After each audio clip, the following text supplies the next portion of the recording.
I'm Joan Farrell, a legal editor at hr.blr.com. We recently received an Ask the Expert question from one of our subscribers on interns and pay. The subscriber asked, if we hire an intern, do we have to pay them? Are there any forms or documentation that an intern needs to fill out during the period of his or her work? Internships in the for-profit private sector will most often be viewed as employment by the Department of Labor, unless certain requirements are met.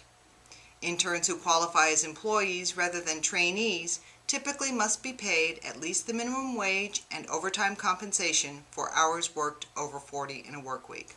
According to the DOL, if all of the following 6 factors are met, an employment relationship does not exist between an intern and the company that sponsors the participant.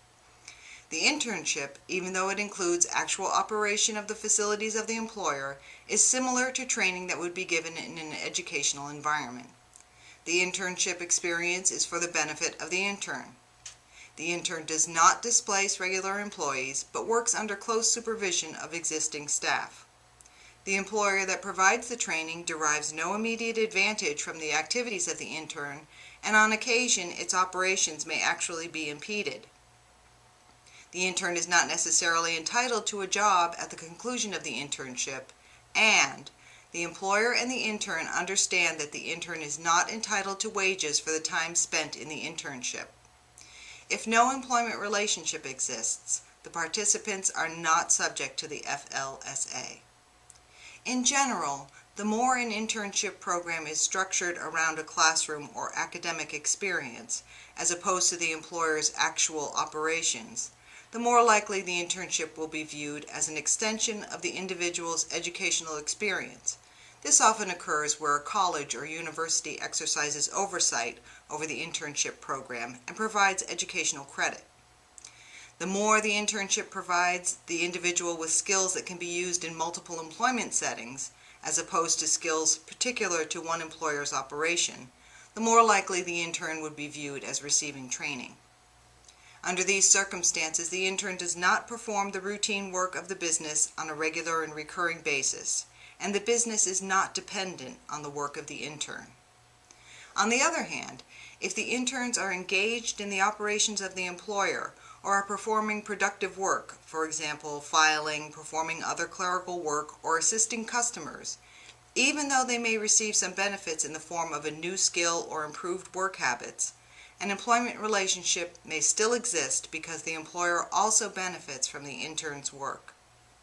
If an employer uses interns as substitutes for regular workers or to augment its existing workforce during specific periods, these interns must be paid at least the minimum wage and overtime.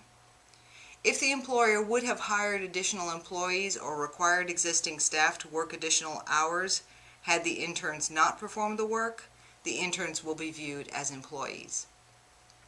Conversely, if the employer is providing job shadowing opportunities that allow an intern to learn certain functions under the close and constant supervision of regular employees, and the intern performs no or minimal work, the activity is more likely to be viewed as a bona fide educational experience. If the intern receives the same level of supervision as the employee's regular workforce, this would suggest an employment relationship rather than training. An unpaid internship should be of a fixed duration, established before the outset of the internship. Further, unpaid internships generally should not be used by the employer as a trial period for individuals seeking employment at the conclusion of the internship period. If an intern is placed with the employer for a trial period with the expectation that he or she will then be hired on a permanent basis, that individual generally would be considered an employee under the FLSA. Employers can help ensure compliance by drafting a written agreement between the company and the intern outlining the terms and conditions of the unpaid internship, including a definition of the job, stating it is unpaid and for the benefit of the intern, and that it is merely a learning experience for the intern. hr.blr.com's Ask the Expert service is an exclusive benefit for our subscribers. To learn more about becoming a subscriber, visit hr.blr.com. Thanks.